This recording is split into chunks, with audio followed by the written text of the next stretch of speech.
Hello there folks, and thanks for joining me once again at my tying bench. Today I've been tying some soft tackles up for my box, and I'm tying some partridge soft tackles at the moment, and I'm tying one that's called the partridge in green. I'm sure you're all familiar with the partridge in orange fly. That's a very popular one, and this one I got out of the book Flies the Best 1000. So I'm tying this fly next, a few from my box, and I thought I'd bring you along, so I'll get this guy the vise here and we'll get started. Okay, for a hook I'm using a regular wet fly hook, mustad 3906, and I'm tying it on a size 10. I usually tie these from a 10 down to like a 16. Okay, and for thread I'm using UTC 70 denier and olive here. So we'll start our thread a little bit behind the hook here, or the hook eye rather. And we'll wrap back here to get the thread base down. Okay, come back to just about above the barb there, snip that little tag end off. Okay, make one more wrap. Now, there's not much to this fly. I'm using Danville's 4-strand rayon floss for the body, and olive and green here, olive green. And I'm going to use all 4 strands, but I'm only going to wrap 3 for the body itself. And there's a reason for that. I'll show you here once we get going. So, I'll trim that even on the end here. Okay, I'm going to catch that in at where we stopped our thread at the back here. Catch that in. Okay.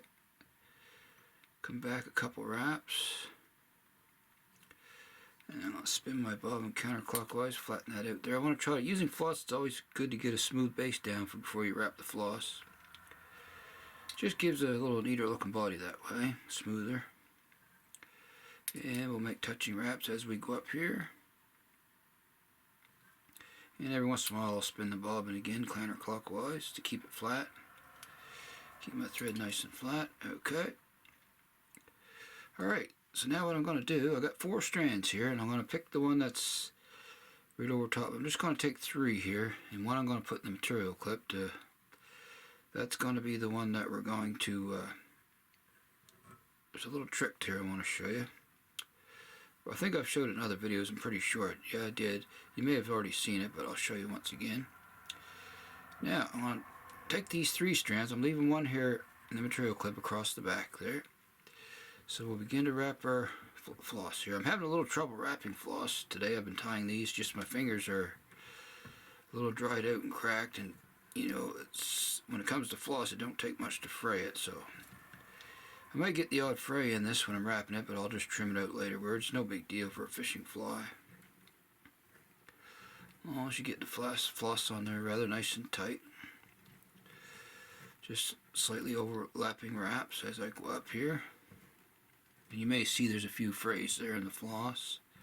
It's no big deal. Okay, I'm going to tie that off underneath here. Catch that in.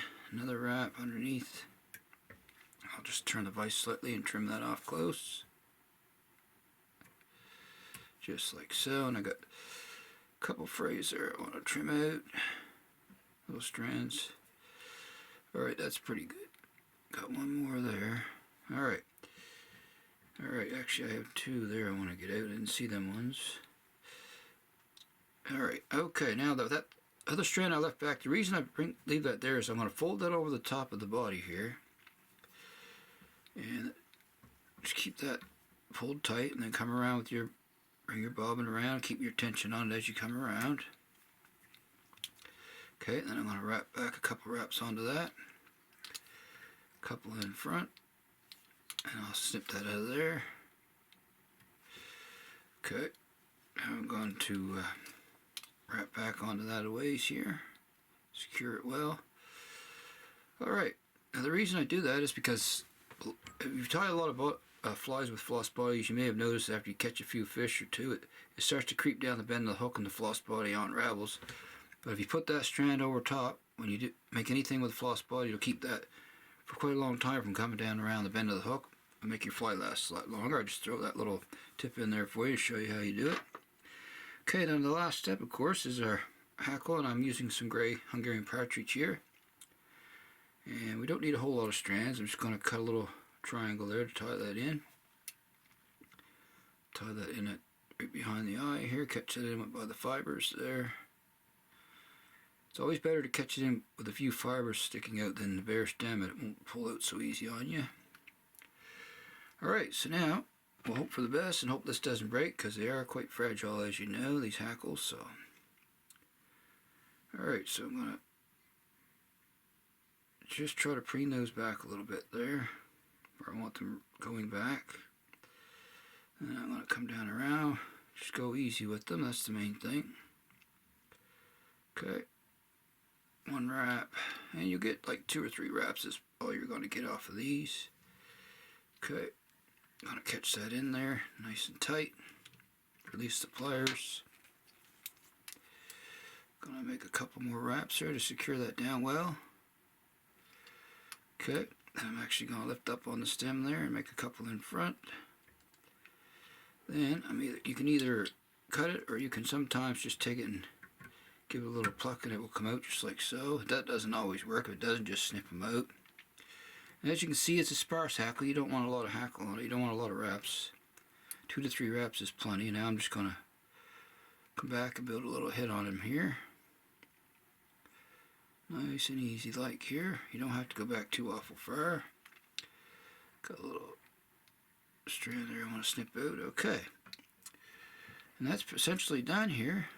I might come back a little farther on the head of this guy, just a ways, not too far. Like I was saying, you don't want to come back too far on them. Okay, that looks about right. Just check everything here. That looks good. I'm just going to go down towards the eye and just tidy up the head a little bit here. Back again. Alright, before I get too many wraps, I'm going to whip finish. I don't want to overdo it. Alright, so I'll grab my whip finisher here and we'll make a 4 or 5 turn whip and it's a done deal. Okay. They're very simple, these partridge hackle flies, especially the partridge in orange, partridge in green, whatnot. It's good practice wrapping soft hackle. Okay, snug that down nice and tight here. Okay, and I'll come in and snip that out. Okay, just like so. Got a little fiber there I've seen somewhere I want to snip out. There we go, I see him. If I can get a hold of him here. Okay. There we go. I don't know where that fiber came from, but anyways, he's gone now, I guess. Another little one right there. Okie dokie. Okay. Now I'm going to use some solar res bone dry and just put some on the head of that. Be very careful while I'm doing it. You don't want to get none on your partridge hackle. Or if you don't have solar res, use your lacquer or head cement that you use generally. And I'll come around. A little bit more on there. Okay. Just be very careful as you're putting that on. Alright, that's fine. Don't need a whole lot. Grab my UV torch here and we'll spin that guy around and hit him with the light here and cure that up. It only takes a few seconds with bone dry to dry, so it doesn't take long at all. That's probably got it right there, so I'll shut that off. There we go. So there we have it, folks. There's another pattern that's in the partridge category. Partridge in green, and also partridge in orange, and there's a few others out there as well. And I'm just tying a few up from my box, and if you haven't tied these before and you do have the materials, or for sure definitely give them a whirl and put some in your box. They're definitely fish catchers. So once again, I want to thank you for joining me at my tying bench. I appreciate it each and every time. And if it's your first time viewing and you'd like to see more videos, don't hesitate to hit the good old subscribe button there. I appreciate that a great deal. And put down a like too if you wish. And also, if any comments, put them down below. Appreciate that as well. Like to hear from you. So until next time, folks, like I always say, happy tying out there, and I shall see you all again soon. So long for now.